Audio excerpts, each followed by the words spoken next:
Every autumn sees the same spectacle. Hundreds of thousands of migrants making their way from Scandinavia and the Baltic Sea, across the North Sea, the Ruhr Valley and the River Rhine, to France and Spain.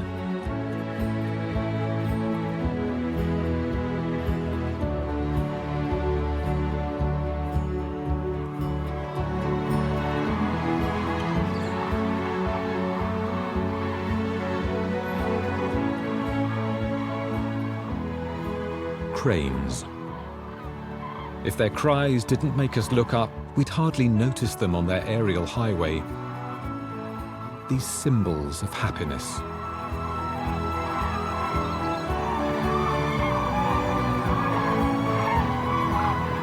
Every autumn, thousands of cranes glide over the hills of Western Germany. Are they guided by their genes, or signals sent out by a network of fellow cranes?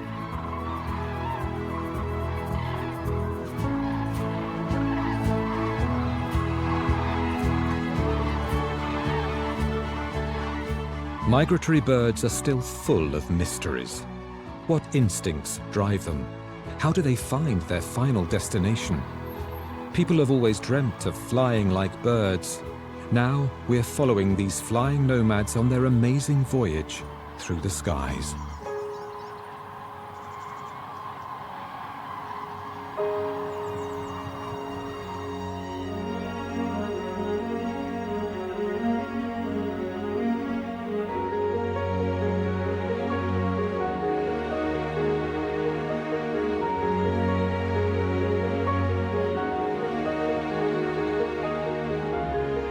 We accompany barnacle goose Frida and her brood from the Russian Arctic to their winter habitat on the North Sea.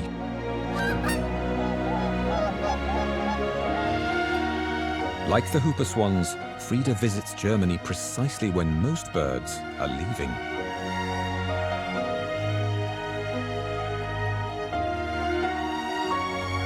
The baby storks that will hatch from these eggs will already be on their way to Africa.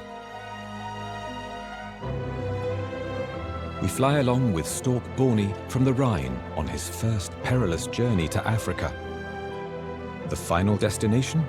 Stork paradise on the edge of the Serengeti.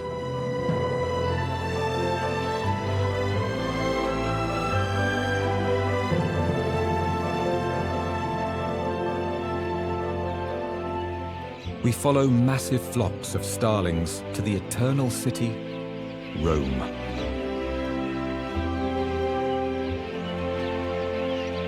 We glide together with the songbirds of Europe as they make their mass exodus south at night over the continent.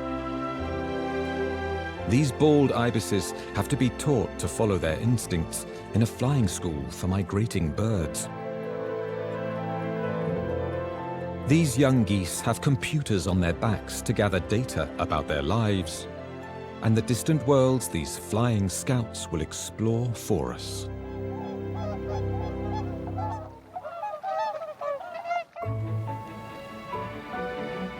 At this farm in northern Germany, a generation of young scouts is being hatched.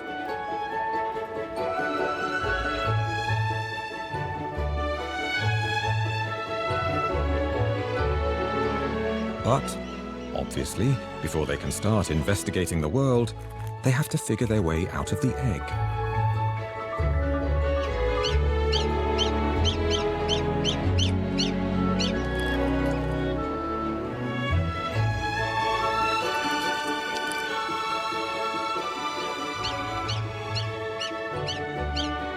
When these greylag geese chicks are bigger, they'll help ornithologists test the latest microtransmitters and data loggers.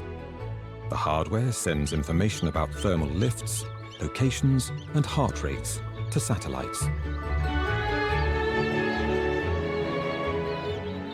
But the project is still in its infancy.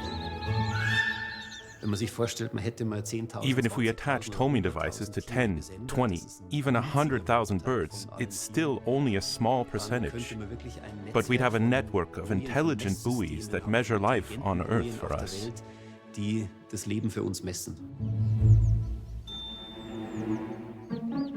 greylag geese chicks start listening to the world in their eggs. It's easy to accustom them to human parents. Rainer Gramberg obviously speaks their language.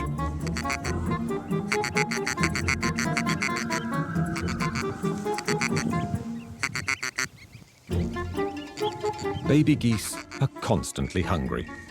These chicks only weigh 250 grams. They'll be 5 times that in 2 weeks. To bulk up, they have to eat a lot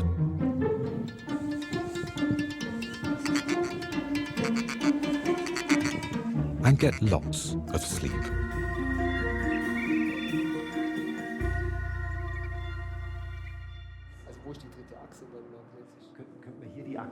Ornithologists at the Max Planck Institute at Lake Constance collect huge amounts of data about bird migration.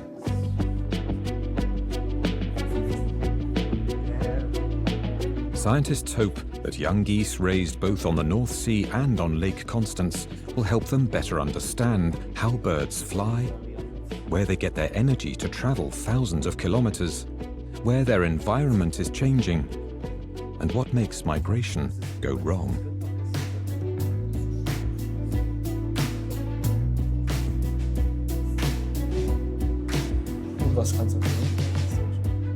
Microcomputers on the birds' backs will help unlock some of these mysteries. Wir wollen bei den Gänsen zuerst mal etablieren, wie das System funktioniert. Das heißt, The first thing we want to do with the geese is to establish how the system works. What can we conclude from the bird's flight? Once we know that, then we can use simpler transmitters to get the specific data that we need. From there, we can move to other birds. Not only geese, but also condors, robins, storks, godwits. Then they take measurements wherever they are and send us information for a global database. The aim is to increase our knowledge of the world using animals. Die Welt über die Tiere vermessen können. But first, the little birds must get to know the world.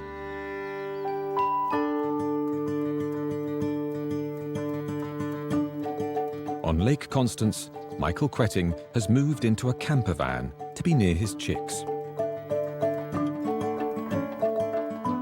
On the agenda today, a shopping trip in Goose Step. Viele Körner, genau. Das nehme ich an.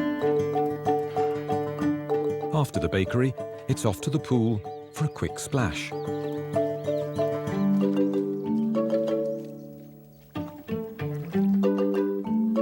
The water is only 17 degrees Celsius. Michael needs a wetsuit, but the water suits Gloria, Nils, Frida, Calimero, Paula, Nemo and Madin just fine.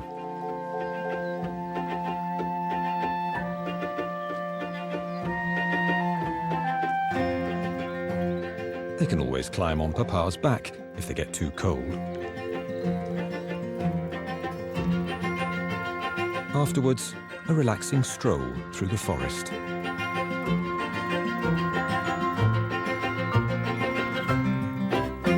Heute ist Tag 7, wo ich die Küken habe. Bis jetzt nervt. Today is day 7 with the chicks, and they're not getting on my nerves yet. You really have to adapt to their daily rhythm. If you think you can do other things, you're wrong. The birds set the rhythm. They investigate the world and play for half an hour, 45 minutes, and then they take a nap and cuddle for another 30 to 45 minutes. And as a good Papa Goose, you have to play along. Und als gute Gänsepapa kann man sich dem natürlich nicht entziehen. Many birds take to the heights to nest, and yet still remain near humans. There are 200,000 pairs of white storks worldwide, and 4,000 in Germany. In many European countries, the mythical bringer of babies is itself an endangered species.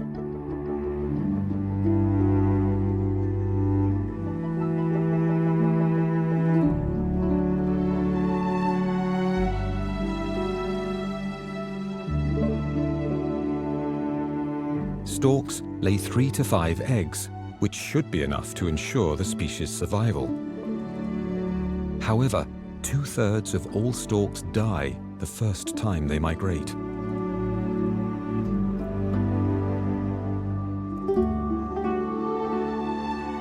Last April, 5 baby storks hatched in this nest. Like all migratory birds, they need to gain weight, and fast. The stressed-out parents have to feed each of their offspring up to 1.5 kilos of food every single day. In 7 weeks, the youngsters need to be the same size as the adults. The short European summer means that storks must be hard-hearted parents. Chicks that don't grow fast enough and have no chance for survival are simply tossed from the nest.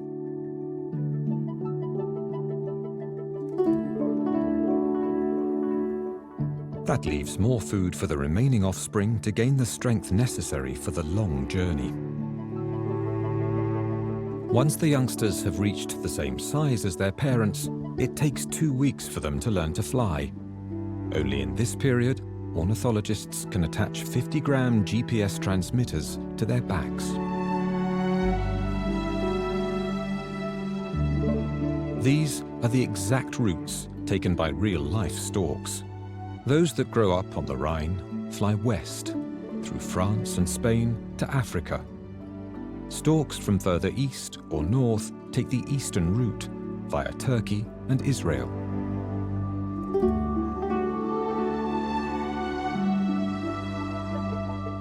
We'll join Borny and his 3 siblings on their maiden journey.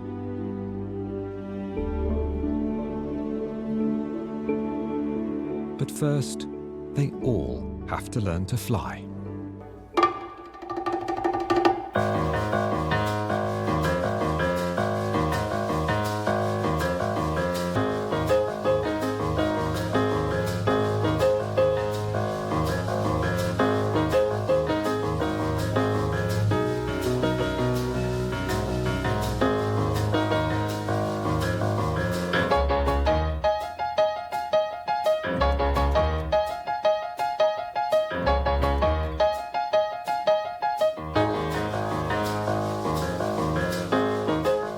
Before the young storks follow their instincts and take off, they get wired up.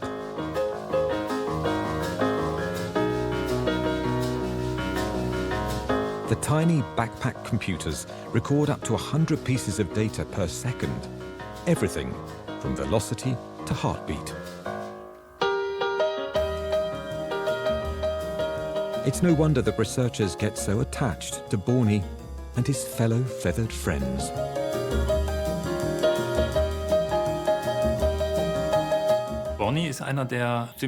Borny took to it right away. And if you follow how he fought to survive every day for a couple of years, you have a different relationship to him than with a bird you just set free with a ring around its foot. And then maybe 5 years later, you get a letter that he was found dead somewhere. The transmitters show us how different the individual birds are. We're literally recording their life stories. That's really fascinating because we see that one stork may be a bit of a speed demon that flies too quickly to Africa and exhausts itself and dies. The next one may be more cautious and take off too late. It might have to spend the winter on a farm in Bavaria, but then fly via Chad to Ethiopia the next year. The storks' life stories are crazy, and for the first time we can learn about the personalities of individual birds. One amazing fact is that young storks begin their migration exactly 2 weeks before their parents.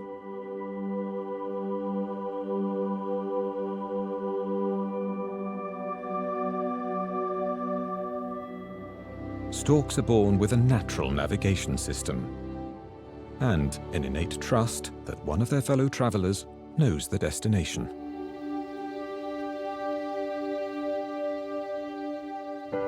Borny has already mastered rule number 1 of stork flight: make use of thermal lifts. Instead of expending energy by flapping his wings, he lets himself be borne aloft by warm air currents.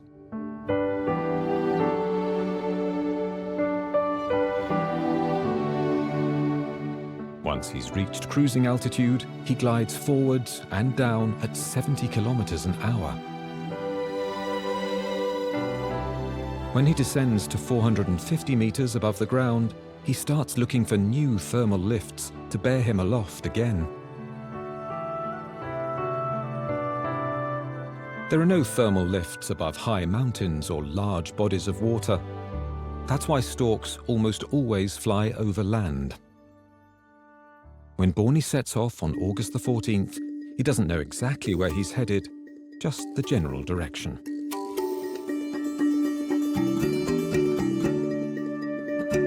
Borny, in orange, and his siblings, Edda, Vrony and Suva, take different flight paths.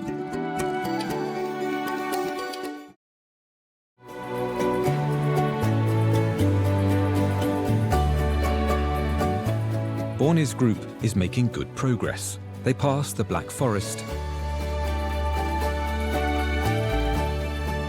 and soon reach Lake Geneva.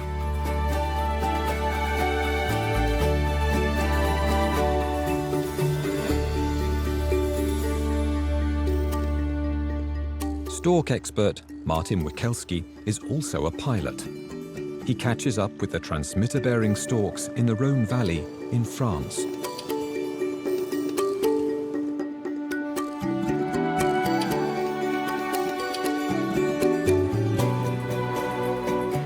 Someday, satellite uplinks will render such aeroplane flights obsolete.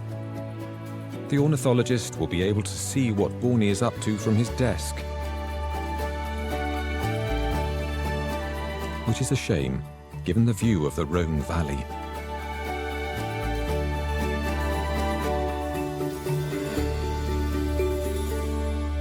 Bei den Störchen haben wir zwei Sensortypen, die uns am meisten erzählen. With the storks, we have two types of sensors that tell us what they're doing at any given moment. One sends us information a few times a day about where the stork is, what it's up to, and whether it's together with other storks. But measurements about the flapping of its wings tell me what the weather is like, and if the thermals are good, and if it's flying well, if it's cloudy, because the thermal panels tell me how much sun the stork is getting. From the combination of factors these small devices communicate to me, I can tell whether the stork is doing okay and what its current environment is like. Was macht gerade und wie ist die Umwelt in der Gegend, wo sich gerade aufhält? Borny's group has reached the Ardèche region in southern France. Like his siblings Vrony, Suva and Edda, he flies to the mouth of the Rhone and into the Camargue. There, he sees the Mediterranean for the first time.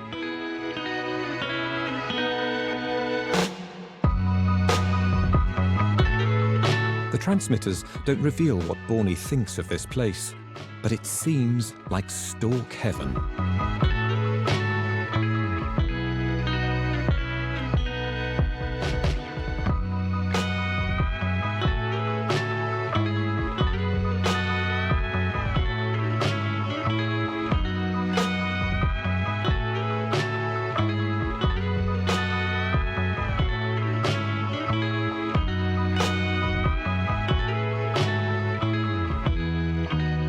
If only there weren't a couple of pink natives who defend their territory.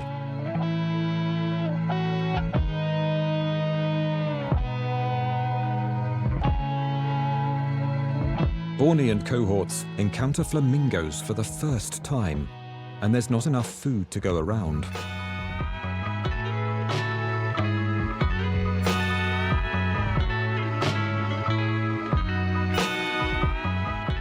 That's why migrants like Borny keep on traveling over the historic city of Aigues-Mortes to Spain.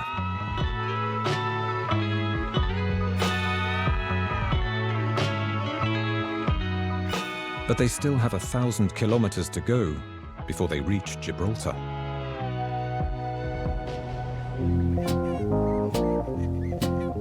The geese in northern Germany and Lake Constance have some training to do before attempting their journey. They chase after their papa goose to build the muscles they need to fly. Wild geese babies learn to fly from adult geese, a tiny problem for their foster parents.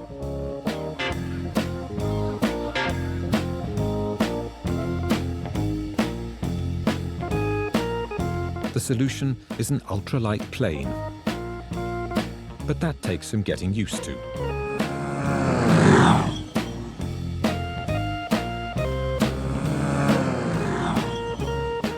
The adolescent grey-lag geese seem a bit stressed. But gradually they accept the fact that Papa flies and makes noise in the process.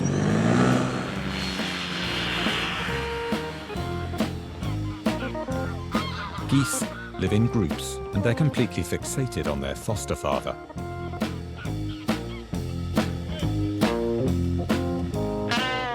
While their fellow geese on Lake Constance prefer to shower, the ones up at the North Sea are further along.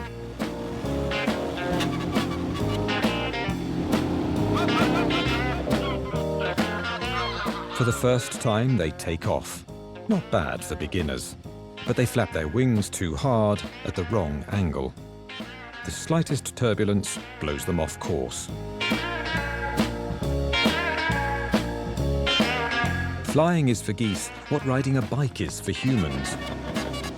No one knows why, but suddenly you can do it.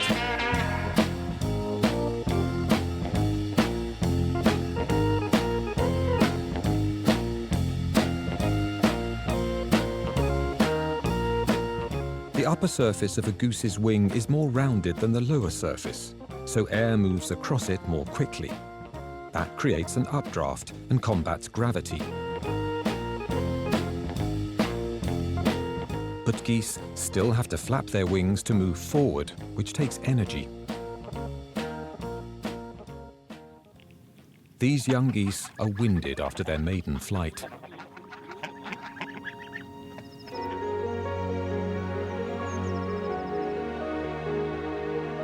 When spring blossoms in our gardens, suddenly they're back.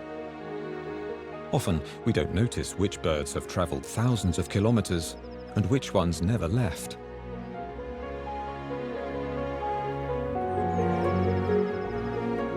Sedentary birds know the best places to feed and breed.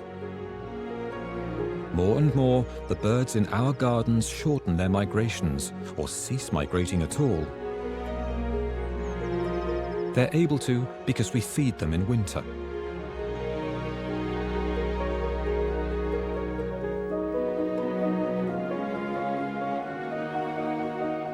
Birds migrate not because they want to see the world, but because they need food. Evolution will determine which strategy for survival is more successful. Wenn man sich vorstellt, etwa 20 Milliarden. You have to understand, every year, out of 20 billion songbirds, 10 billion die. The causes are mostly unknown.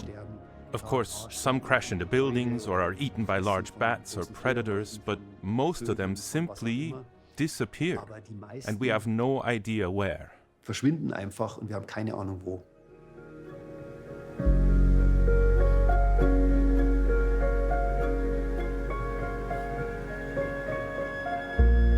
"5 a.m. on the River Ems by the German coast. Helmut Kruckenberg and his team have put up 15 nets to catch birds.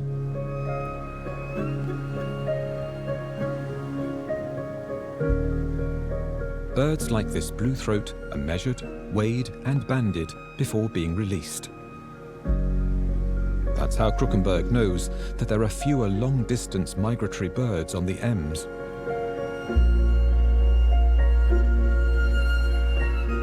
Kruckenberg is an ornithologist and an expert on wild geese. But he spends every summer banding the smallest migratory birds, like this blackcap.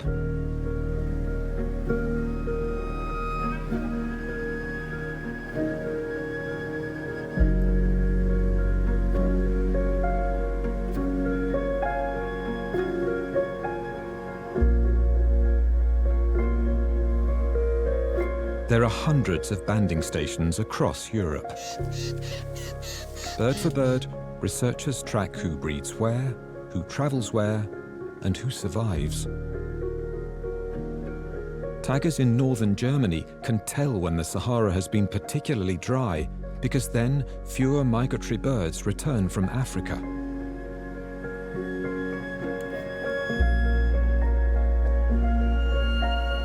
Depending on the year, the mortality rate for migratory birds is between 30% and 70%. Nonetheless, every year they set off on their monumental journey.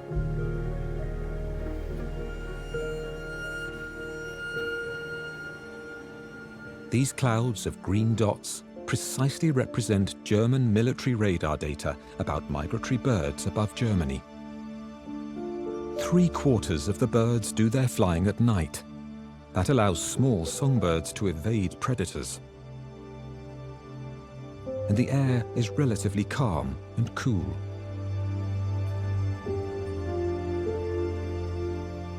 In Berlin, as in the rest of Germany, almost 1/3 of blackbirds literally disappear overnight.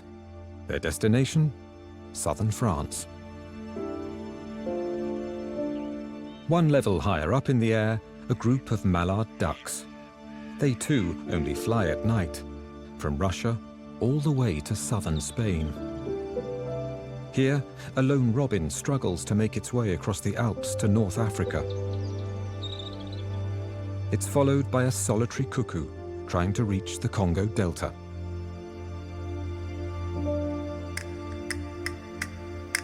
Every autumn, in the space of only 10 nights, billions of birds take to the European skies. These ones are traveling from Germany to southern Spain.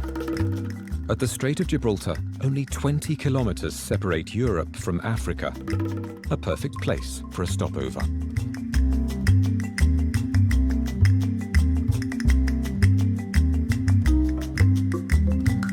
The Lahanda Plain south of Cadiz was once one of Europe's biggest swamps. The land was drained for agricultural cultivation.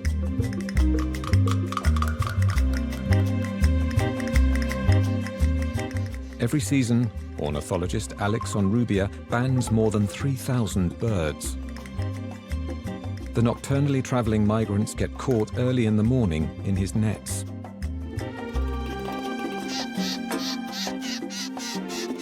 The Strait of Gibraltar is one of the most important places in the world for migratory birds. During the autumn, almost 500,000 of storks and raptors cross the strait, around 1 million of seabirds, and about 30 to 50 millions of small birds cross the strait direction to their wintering areas.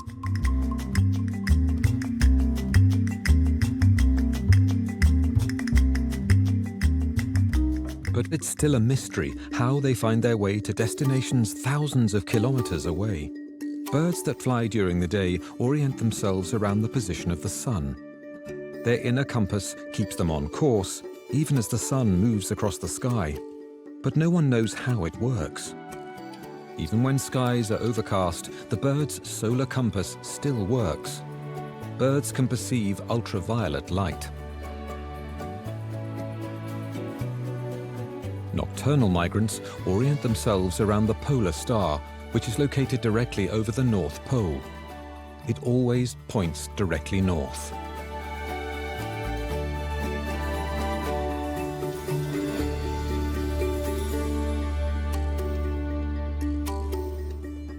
When skies are cloudy, birds utilize their most astounding navigation system, which researchers think sits in their eyes or upper beaks. It's a magnetic compass.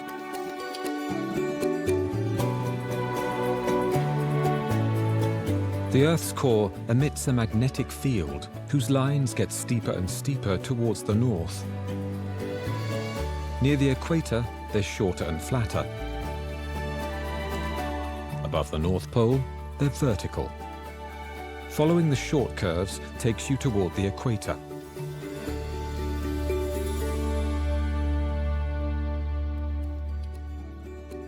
Some researchers believe that birds can actually see the Earth's magnetic field, for instance, here over Frankfurt. The bright lines serve as their compass. They bend upwards in the north. In the west, they run diagonal. In the south, they're the mirror image of the north, forming a U. Together, they show birds the way. Today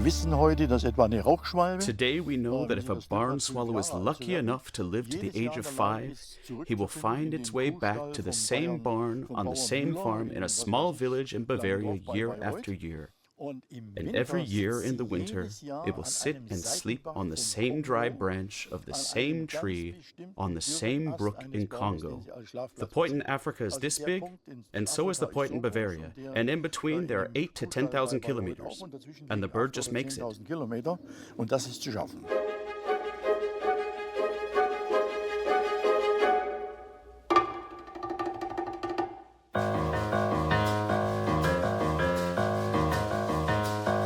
You may not think it at first glance, but these birds are extinct. The last wild northern bald ibises in Germany were killed by hunters in 1627.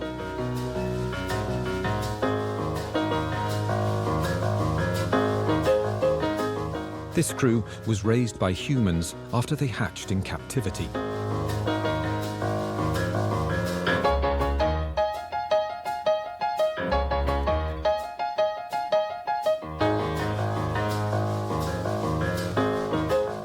The young birds consider biologists Karina and Anne to be their parents. Without them, it would be impossible to turn ibises back into migratory birds. The birds that we're raising by hand respond to our voices.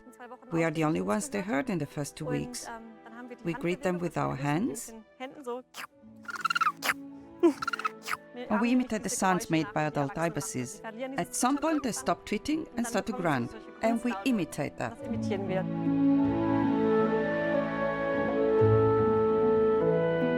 Bald ibises are migratory birds, but the offspring of birds raised in zoos no longer know where to fly.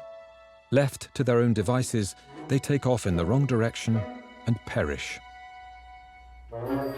The ornithologists in Innate, between Salzburg and the Watzmann Peaks, are teaching them to follow this microlight with a yellow sail.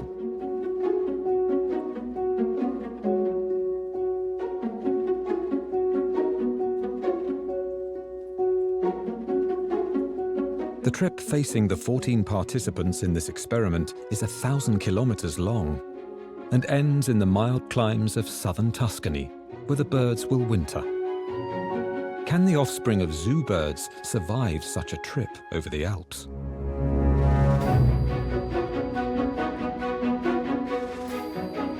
In Burghausen, Bavaria, 20 pairs of ibises are breeding again. These birds have been shown their way to Tuscany and have found their way back alone.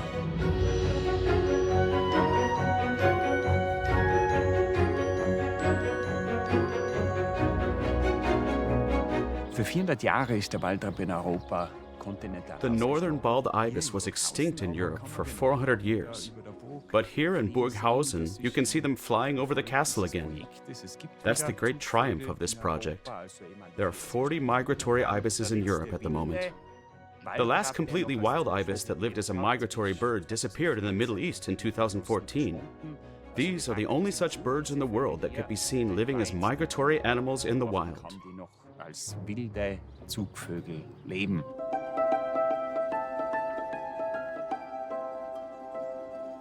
Martin Wikelski is flying over the port of Set, hot on the storks' trail.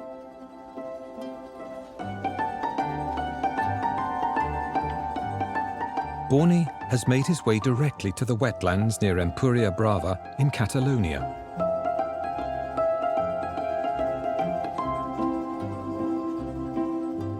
Only a few storks wade through the swampy fields here in search of frogs.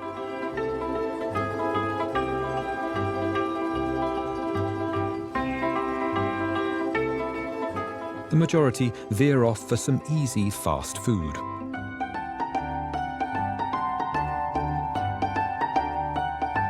Open dumps offer everything a stork could desire. Food discarded by humans and creatures that live in the rubbish. It's a sumptuous banquet, and the company is good.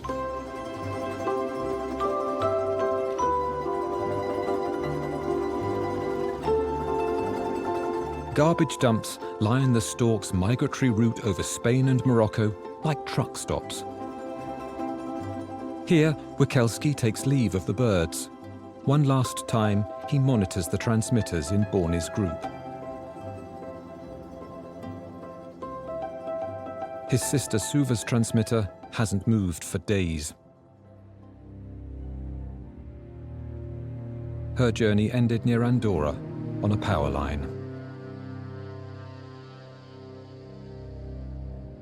In Südfrankreich und Spanien haben wir eine ganze Menge völlig ungesicherter Strommasten. There are huge numbers of open power lines in southern France and Spain, and that's where we lose a third of the storks. Then there are those who are blessed to find food in a garbage dump, but then eat something fatal like plastic or poison. And a few are eaten by predators. Golden eagles have recently begun specializing in migrating storks. Die sich auf Störche offensichtlich spezialisiert haben zur Zugzeit.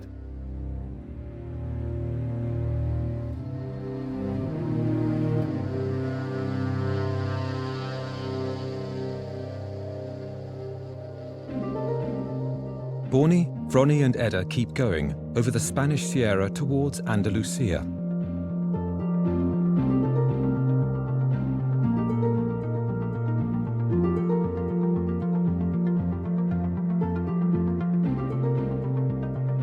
Edda decides to winter in Spain. It's unclear why he stops while his siblings fly on. Borny and Vrony don't hesitate to fly the 1,000 kilometers to Gibraltar.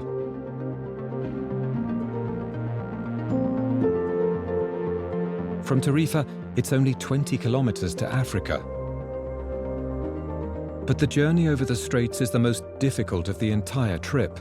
A bird forced to land from exhaustion is as good as dead. Storks can't swim, nor can they take off from water.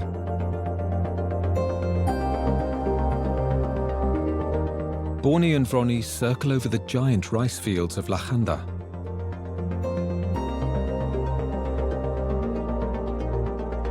Here they gather courage, calories, and colleagues for their frightful trip over the sea.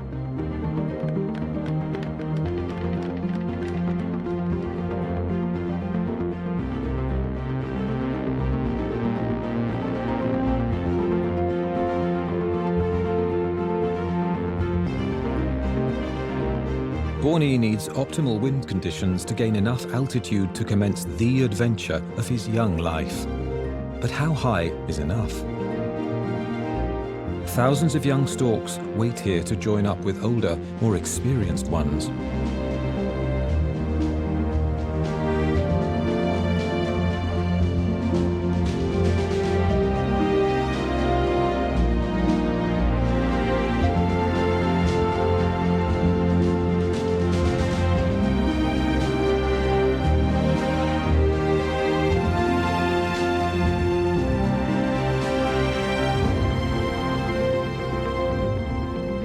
Sometimes they circle for hours, waiting for the right thermal conditions. How young storks like Borny know about the dangers is still an utter mystery.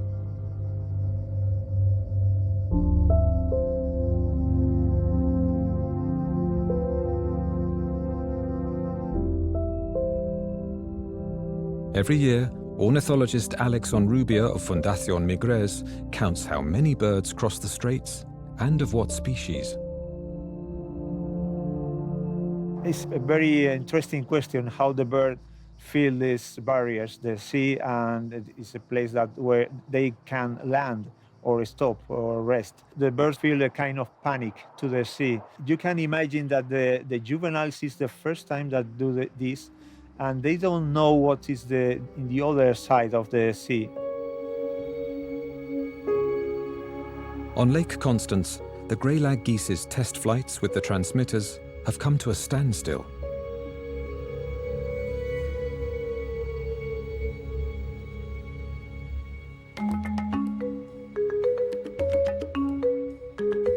Real geese always succeed in teaching their offspring to fly at altitude. But foster father Michael Quetting has to use his imagination.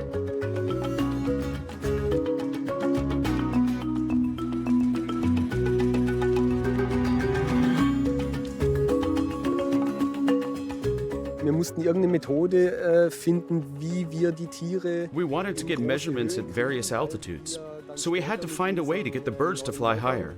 verschiedene Luftschichten messen. We wanted to know what the turbulence is like at 1,000 meters, 900 meters, or 800 meters.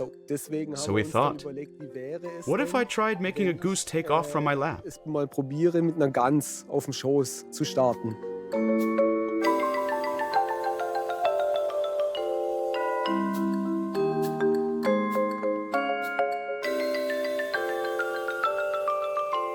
The more Papa tosses his adoptive kids out of the plane at altitude, the better they fly.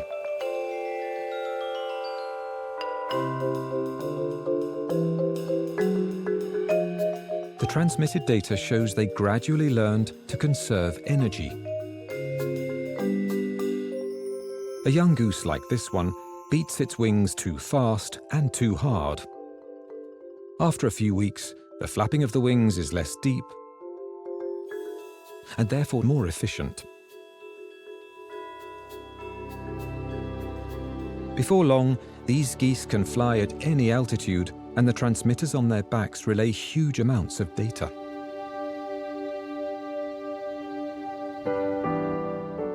Only with tame geese can researchers fly parallel to them and check that the information collected is indeed reliable. In the future, this data will help form a worldwide network in which transmitter-equipped birds will give us a picture of their current situation in real time.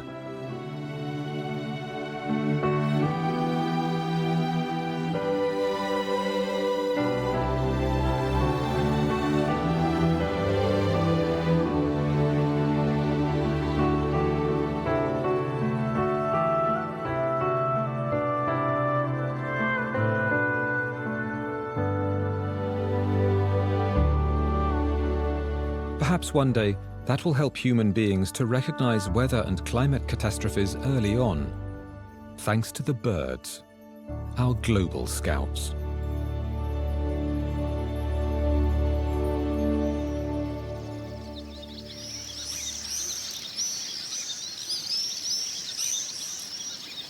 The Lajanda Plain in Andalusia in September. Countless swallows are flying into the trees where they sleep, and into Alexonrubia's nets. The Spanish ornithologist is working the late shift. He captures several birds from Germany, one from France, one from the Natural History Museum in London, and even one from Sweden. For decades, ornithologists have been registering tagged birds and therefore discovering changes in migration. Today I have trapped 80 different birds, mostly swallows and some martins. And we are studying the migration of swallows because it's affected by the climate change, and now the migration have changed. The barn swallows arrived to Europe 1 month earlier than 50 or 60 years ago. When the moon rises over the Straits of Gibraltar, Onrubia makes a note of every silhouette in front of the moon. That allows him to estimate how many birds cross the Mediterranean in this night when the moon is full. Sometimes they number 1 million in a single night.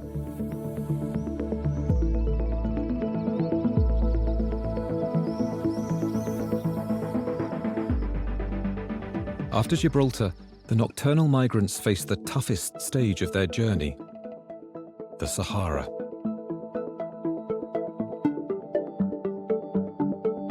The organs of many small birds shrink to reduce ballast. If they get too exhausted, they drop dead from the sky.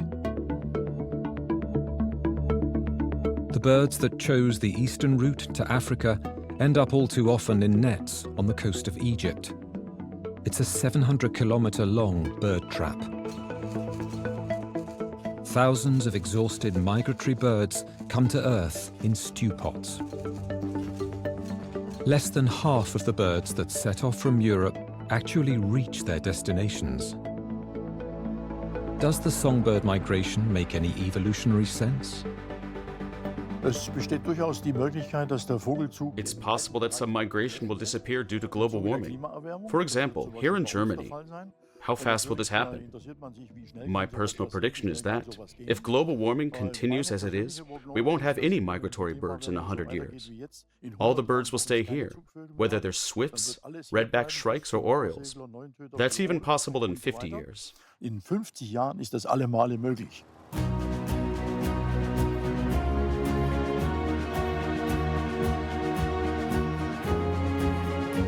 By contrast, the ibises are only just now learning how to migrate. They bravely follow their foster parents over the Alps, heading for Tuscany.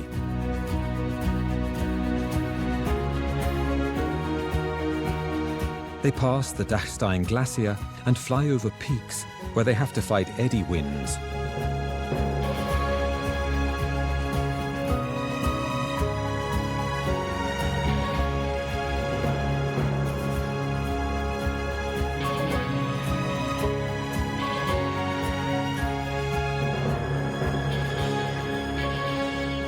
The researchers have never demanded that the ibises take such a direct route. But as long as their pilot Walter and stepmother Anne can still count all 14 members of the expedition, the mood is good.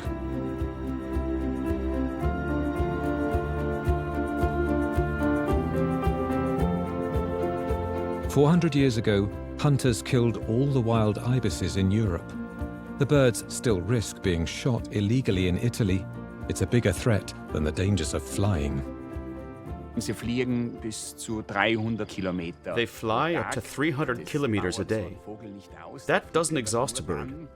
They're clever enough only to fly when it's cold enough for the right thermal conditions. Either they fly in formation, or if they get a thermal lift, they rise and glide, rise and glide. If you go with them and watch them, you'll see. They hardly flap their wings. Dann kann man beobachten, die Vögel machen fast keinen Flügelschlag. Conditions today are hardly ideal. The tiny data loggers on the bird's back record everything. Using this data, this animation shows how these 14 ibises rely on muscle power to climb to the highest point on their journey, 2,450 meters over the Catchberg Peak.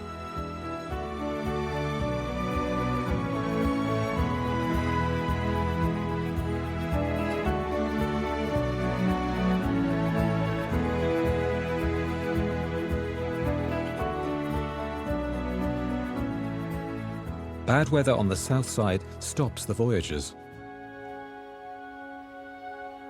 The forecast is so poor that pilot Walter Holzmüller doesn't know whether they can finish their trip.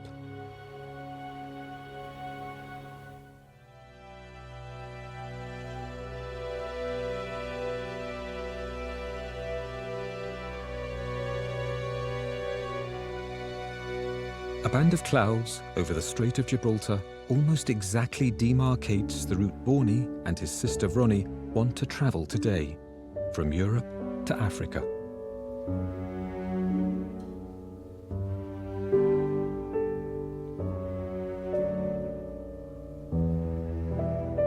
More and more storks arrive, hopeful that today will be a good day for flying.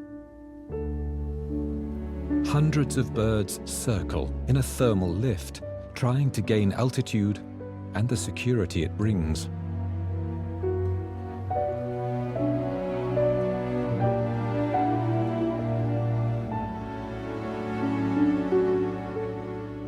For the first time in his life, Borny faces a truly huge challenge.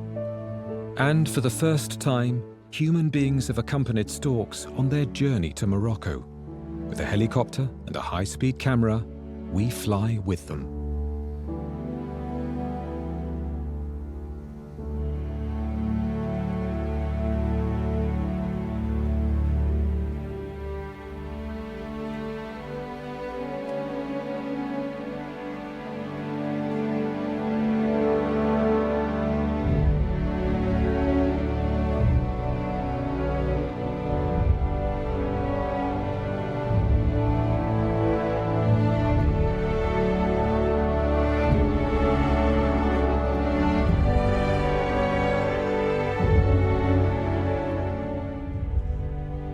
Borne's group loses lots of altitude during the initial kilometers. Some of the storks start beating their wings. Their open beaks are a sign that they're breathing hard.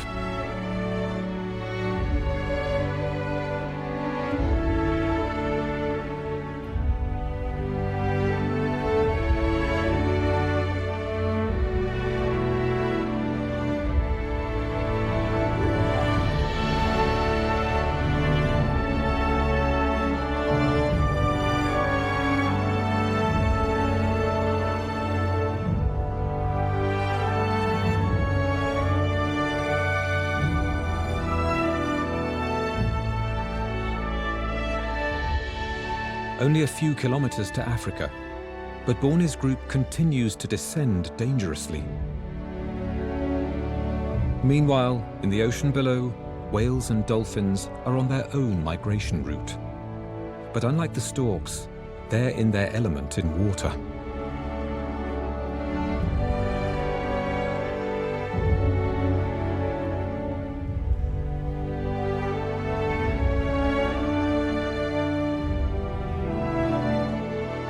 Borne struggles and struggles.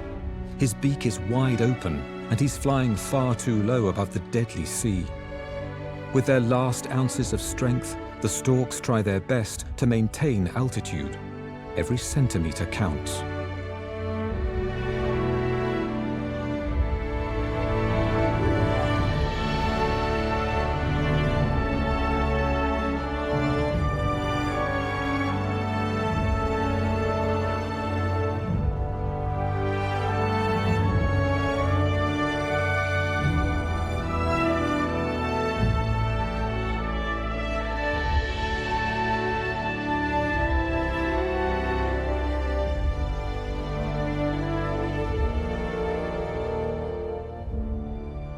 The port of Tangiers. They've almost made it. But this fight isn't over yet. Some of the young storks vomit from exhaustion or panic, or as a way of reducing weight.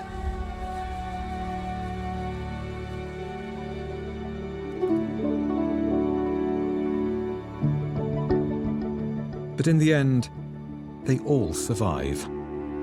Even sterner challenges await: the Sahara. We want to use our transmitters to see what happens in areas we ourselves can't go. For example, when a flock of storks meets up in the southern Sahel, where we know that there can't be anything but swarms of locusts, the storks show us where the egg deposits of the locusts are. But Borne's travails are hardly over. 1/3 of the young storks won't survive the passage over the Sahara.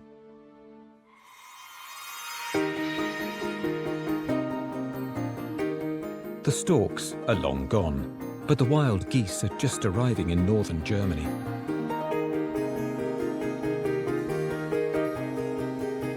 Barnacle goose Frida comes from Kolguyev, a Russian island in the Arctic Circle. At the end of winter, researcher Helmut Kruckenberg will follow Frida and her fellow barnacle and white-fronted geese from northern Germany back to Russia.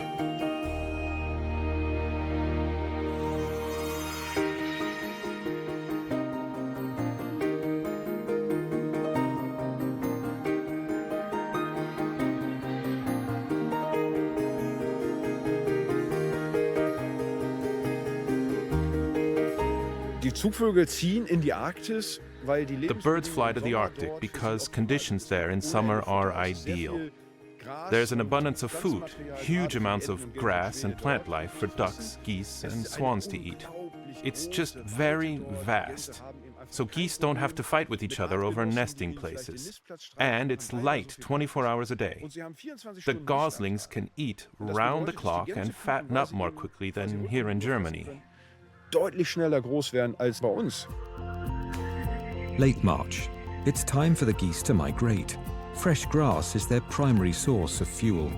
They follow the green swathe of spring from the North Sea islands, over Hamburg, to the Baltic Sea,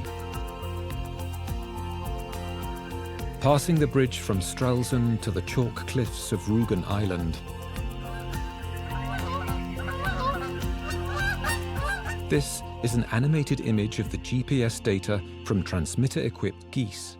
Frida, in blue, flies with thousands of other geese from the Ems toward the northeast, covering more than 700 kilometers a day.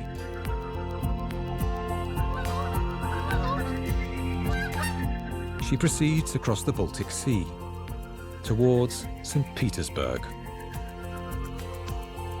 But the northernmost metropolis in the world, with its cathedrals and palaces, isn't worth a stop.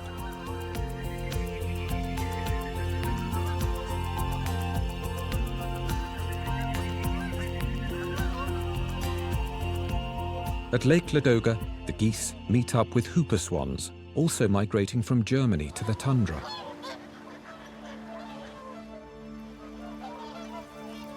But this year, there are a number of wildfires.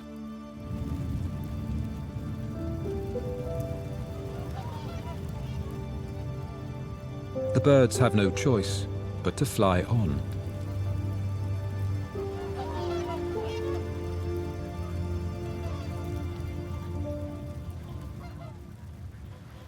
On the far bank of the 220-kilometer-long lake are gigantic forests, moors, and fields. Few people live here.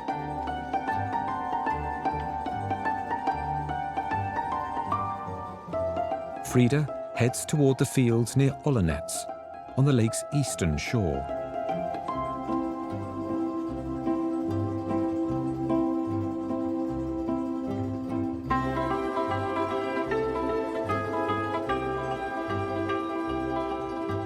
Unfortunately for the geese, May the 1st is the start of the hunting season in Olonets. The gunmen are in position. Will Frida survive the hail of bullets?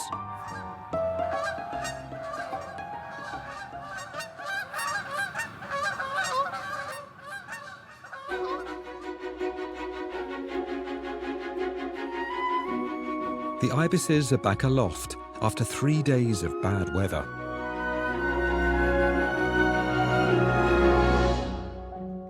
It's easy to glide above Millstatter Lake in Austria, although one of the novice migrants did get tangled up in the lines of the sail.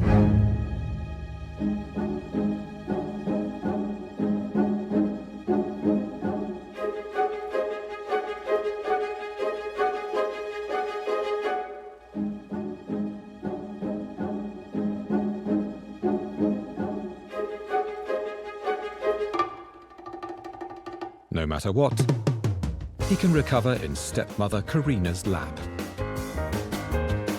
The river Tagliamento flows from the Alps toward the Mediterranean.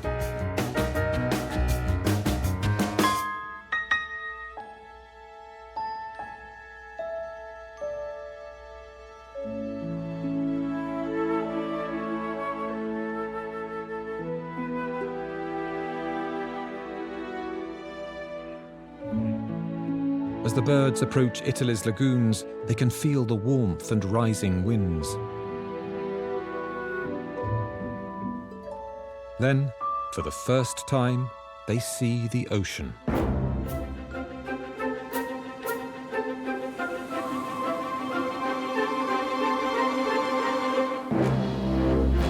And a whole city in the water, the Venetian lagoon.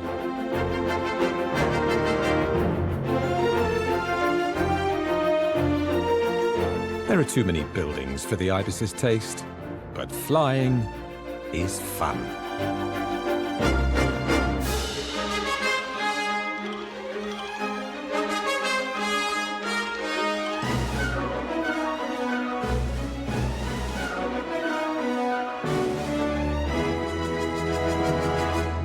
But the wind conditions again halt their progress at the mouth of the River Po.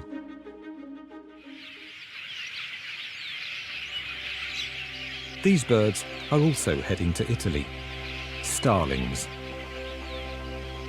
There are up to 500,000 of them a day in northern Germany. They attract their biggest audience in December, like here in the marshland on the German border with Denmark.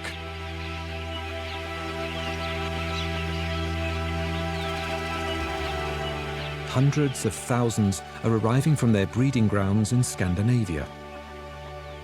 There's lots of food, particularly gnats in the reeds and the cow pastures. And places to sleep, though there's a catch.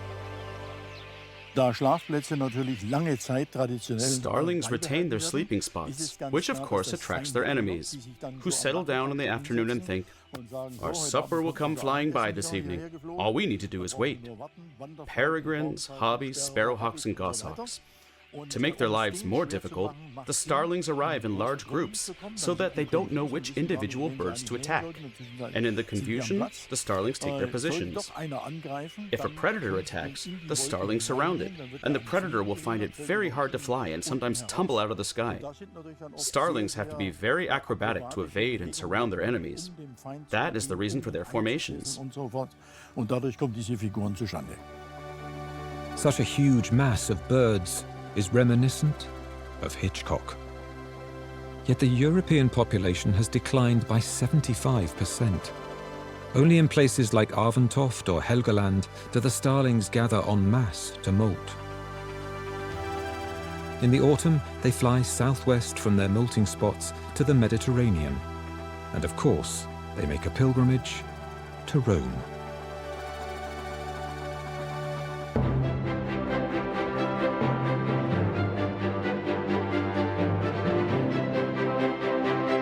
It's just before Christmas, and the Eternal City is resplendent. But shortly before nightfall, the invasion begins.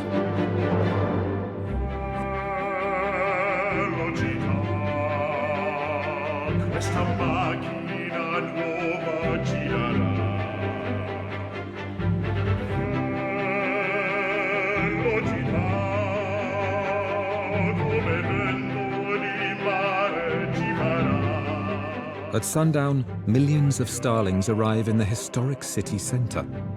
They spend the night in the warmth and safety of the banks of the river Tiber.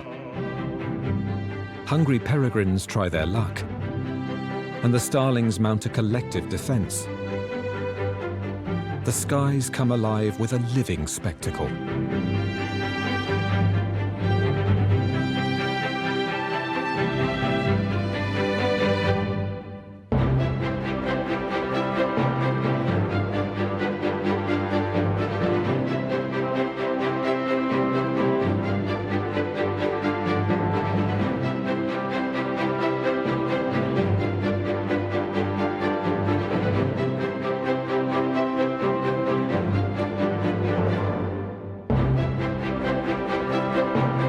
If predators attack the swarm, the starlings fly fearlessly so close together that their enemies can no longer flap their wings. Hawks literally plummet because of their sheer mass. The swarm intelligence wins in the end. Starlings orient themselves on their 7 closest neighbours. If one changes direction, the other follows in less than 1/10 of a second. There are hundreds of groups of 7 that can change course in an instant, at 40 meters a second. The aerial ballet over St. Peter's Cathedral isn't the birds showing off, it's a strategy for survival implemented with mathematical precision.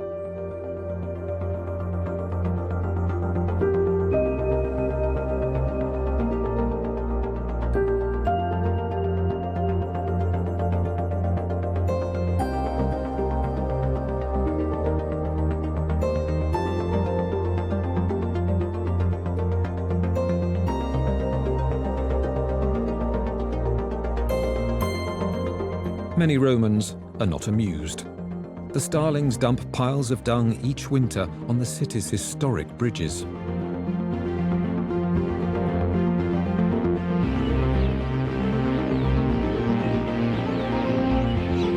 As soon as these clever migratory birds reach the banks of the Tiber, they know they're safe.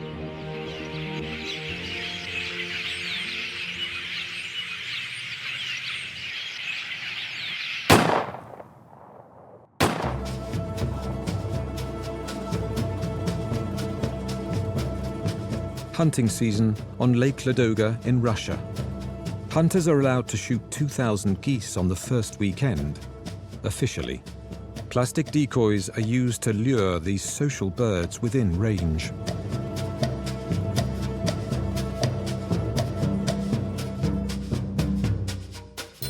No one checks how many birds are actually killed. On the border of a bird sanctuary, Helmut Kruckenberg watches the shoot. He follows his birds up here from northern Germany. You can see that this bird was shot, and you can also see that it was very thin. It probably just arrived in the area with a trip of between 500 and 800 kilometers behind it. It had used up all of its fat reserves and wanted to refuel here, so to speak. And it was shot this morning here on the border of the bird sanctuary.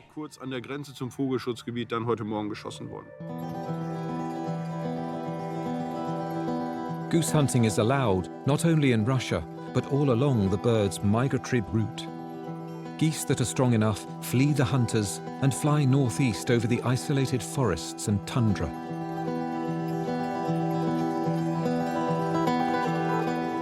Frida sets course for the Arctic.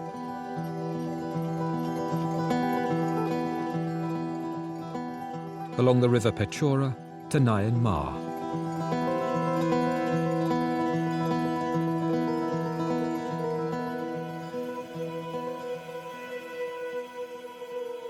There are no roads or rail lines at all to Myanmar on the Barents Sea. Researchers have to travel by helicopter the final 250 kilometers to Kolgaev, the island of geese in the Russian Arctic.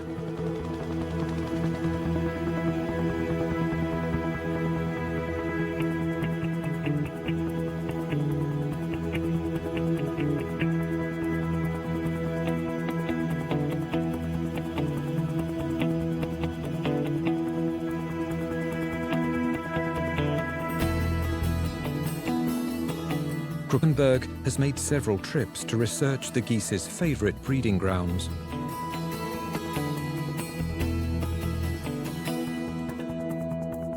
More than 200,000 pairs of geese reproduce on the island.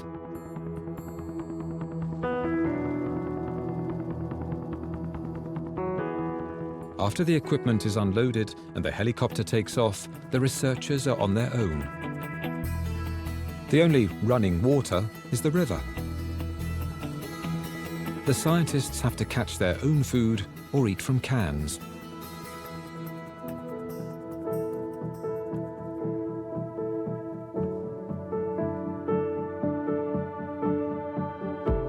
The first order of business is to review data from previous years. Coordinates and yield of every nest are recorded. The nests will be re-examined this year. Kolgaev is 4 times the size of Berlin, but fewer than 500 people live here.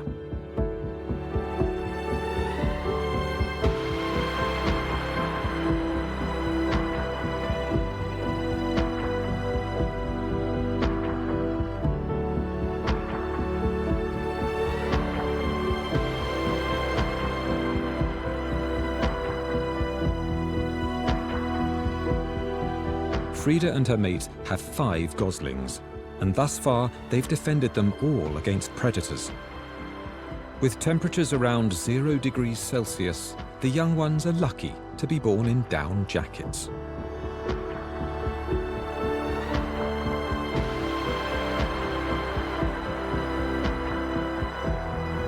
Goslings are in constant danger.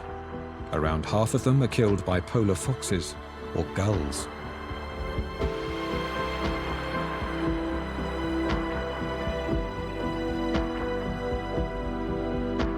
The only protection they have is their parents or a sufficiently large body of water.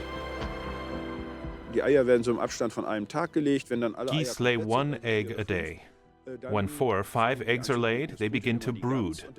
The female does the brooding, while the gander sits in a small nest nearby and keeps watch. It takes 26 days for the eggs to hatch. In the beginning, there are 4 or 5 baby geese. but gulls feed their chicks exclusively on goslings. We've done intensive research since 2006 and found out that by mid-August, on average, 2 goslings per family survive. Noch so 2 Küken pro Familie übrig sind. Frida's offspring are under threat. Can she protect them?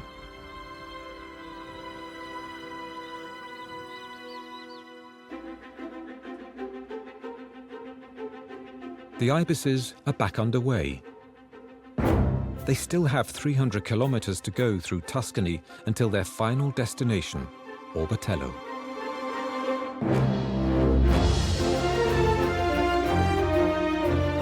The trainee migrants could not care less about the view of Florence. But thermal lifts give them a chance to dance.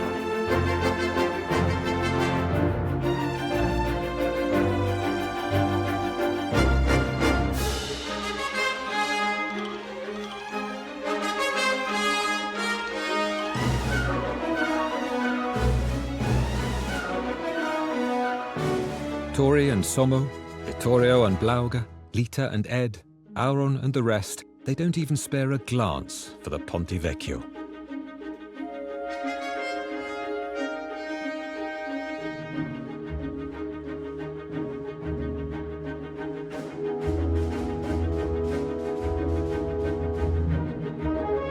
They fly on to San Gimignano over the city of towers.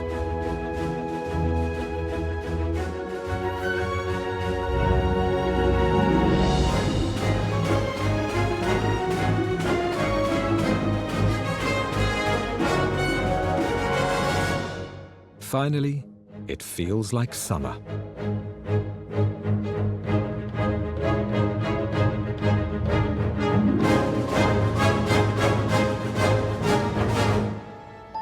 In the Orbetello Nature Reserve, the ornithologists take their leave of the birds. No more babysitters.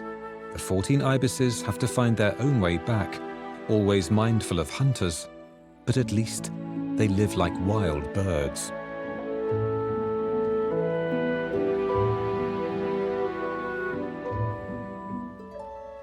The birds that returned from Italy in recent years took various routes, but they all located their winter home in Tuscany and their breeding grounds in Burghausen. Biologists Anne and Karina will miss their small flock, and vice versa. But next year, they'll get a new group of young ibises. And their former pupils will return to Bavaria in 2 years on their own. If all goes well, that is.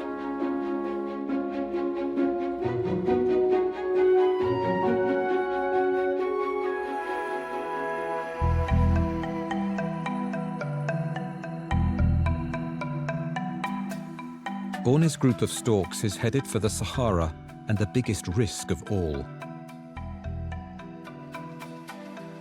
The passage over the desert will claim 1/3 of the young birds.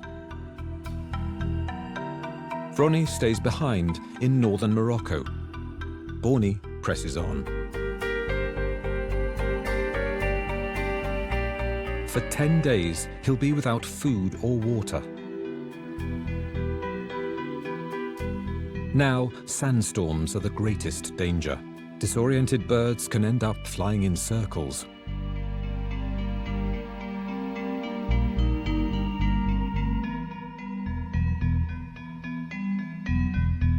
Borne loses his way in Mauritania, but gets back on track just in time to reach the green Niger Valley.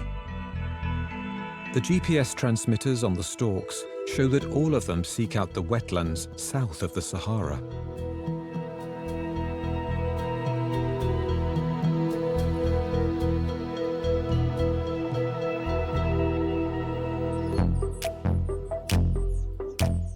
These newborn swift chicks may look like extraterrestrials, but soon they'll be the kings of the sky.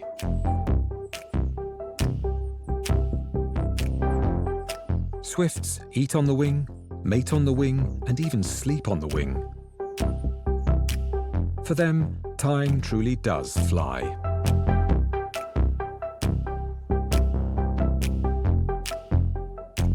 In the tower of Adenburg Castle in Bavaria, 40 pairs of swifts have their nests. Each bird catches hundreds of insects a day. While flying, they roll the food into a kind of bonbon for their offspring.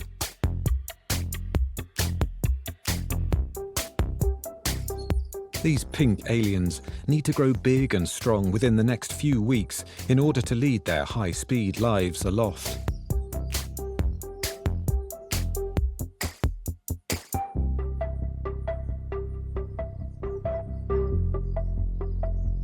Swifts fly at a top speed of more than 100 kilometers an hour and do 30 while they're asleep, as transmitters have shown. Take this pair of birds from Olpe in western Germany. The male, Max, in blue, was the first to start his non-stop flight. Female Mona followed a bit later. Mona flies to Cologne with her flock while asleep.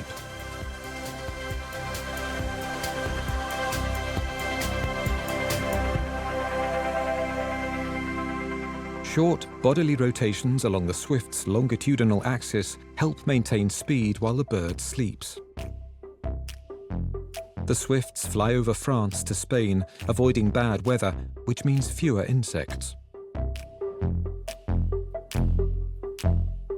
From Spain, Max flies to Central Africa.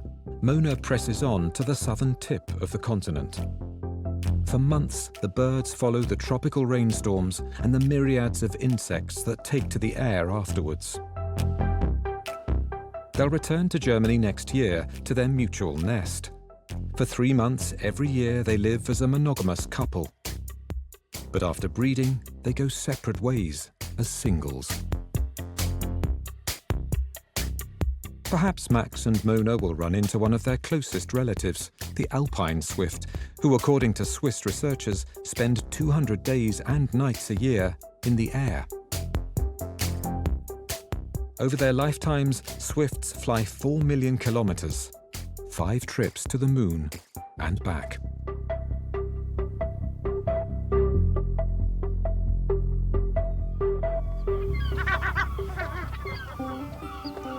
At the other end of the world, on the Russian Arctic Circle, in late July, these gull chicks wait for their favorite food: goslings.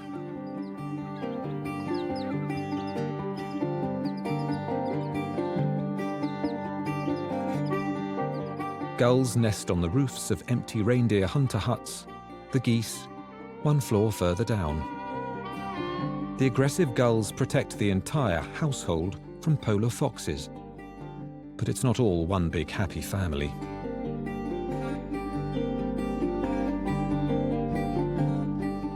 Every year, Helmut Kruckenberg, Erich Bunemann, and their Russian colleague Pyotr Glazov banned the gulls. These birds too are part of the Arctic ecosystem.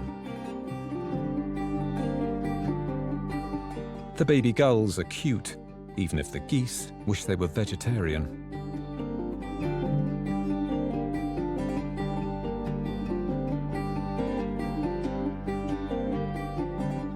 Barnacle goose Frida and her family set out to look for new territory. As soon as the goslings leave the nest, it's dangerous to be around the gulls. These geese march up to 20 kilometers with their flightless offspring.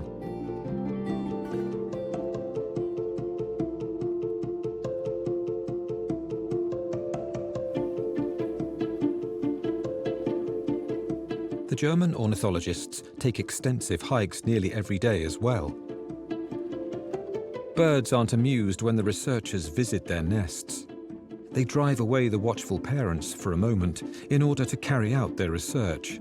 That entails a risk, but the scientists need to mark, measure and weigh the eggs, as well as check the nests for parasites.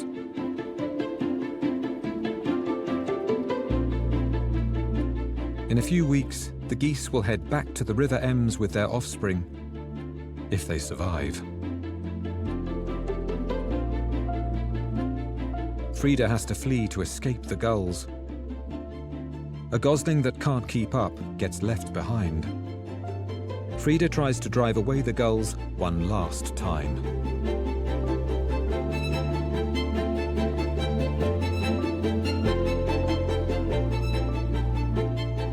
In In the end, researcher Eric Buneman comes to the rescue.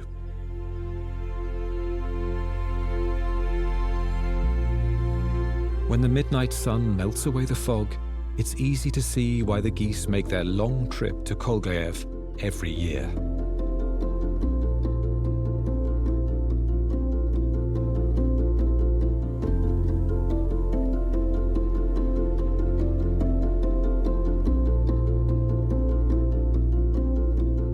At the end of the Arctic summer, 2 of Frida's offspring have survived.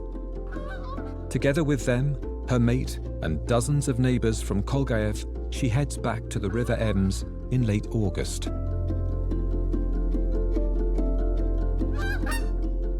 Here is the route Frida takes.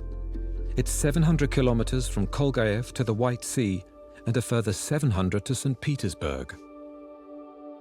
On such long trips, the famous V formation saves energy for all the birds, except the lead goose.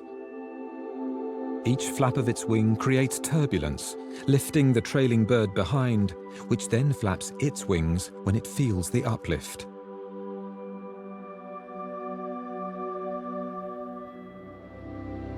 It's like a Mexican wave in the air, saving 10% or more in energy. When the lead bird gets tired, another takes its place. The geese's cries ensure that no one gets lost. Frida's offspring might also cry to say they're hungry or ask, "Are we there yet?"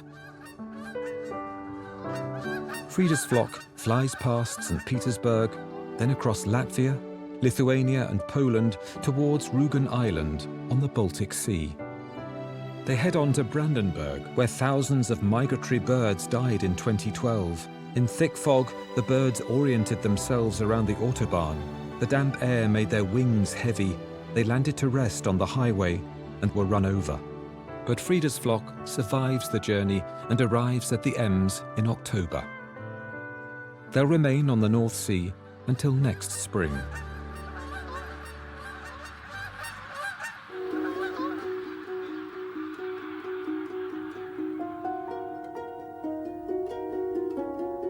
The plateaus of the Iberian mountain range in Spain are the preferred winter destination of the cranes. These ones are on the way from the Baltic Sea to the Galacanta Lagoon.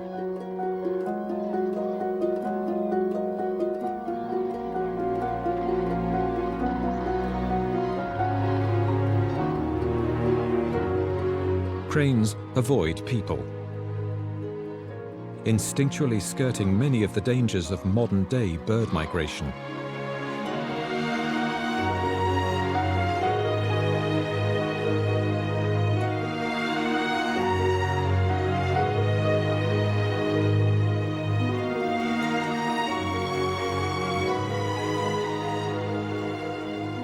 On a single day in February, 60,000 cranes were counted at the lagoon.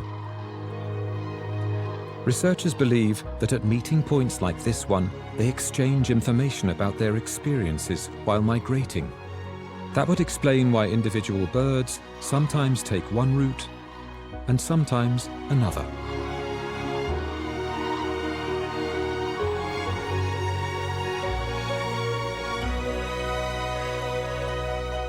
Because cranes avoid humans, it's difficult to equip them with transmitters.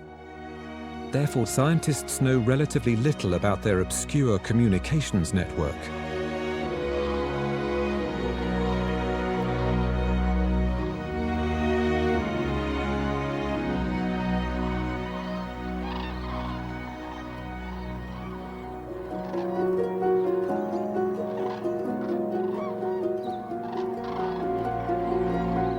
In Germany and many other cultures, cranes are considered birds of happiness. When they return to Northern Europe in February on their way to their breeding grounds, it means that spring is right around the corner. The crane's migration from Spain to Sweden is a hop, skip, and jump compared to the stork's mammoth journey. Ornithologists wonder why birds feel compelled to travel such long distances.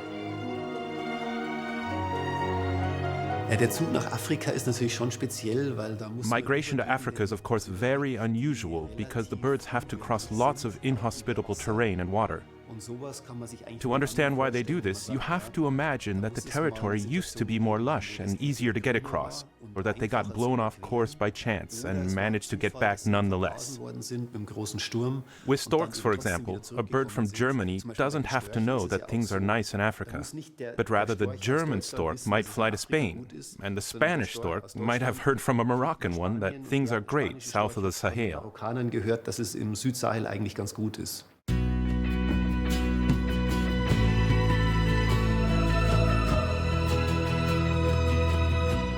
In Tanzania, near the Serengeti, is one of the favorite destinations of the animal kingdom.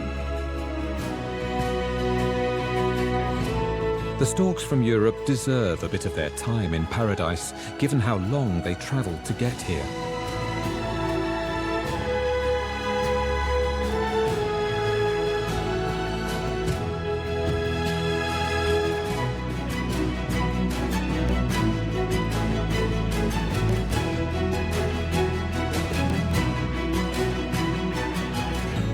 Not just birds come to this area, but millions of animals: gnus, zebras, elephants, and antelopes.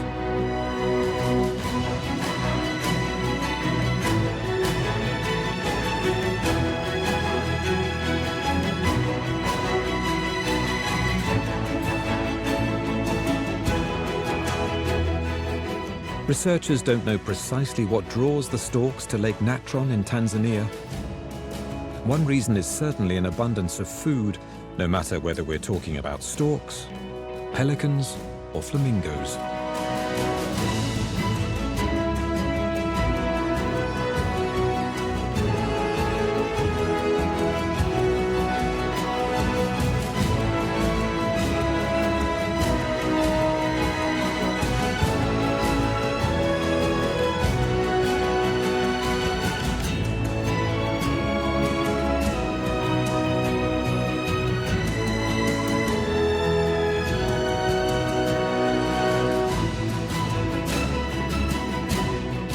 We can only guess what archaic impulses make the storks brave danger and hunger to get to this place.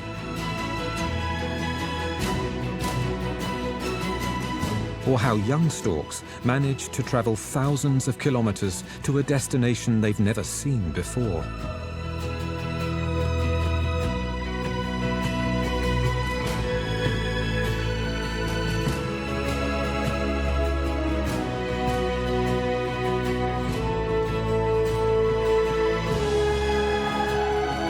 Those young storks from Europe, lucky enough to be home and dry in Africa, now get their first eye-to-eye glimpse of giraffes.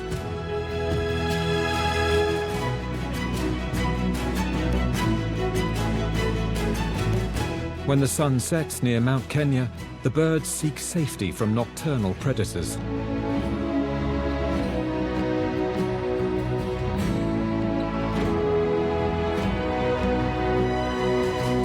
When they congregate on trees to sleep, they look like little stars.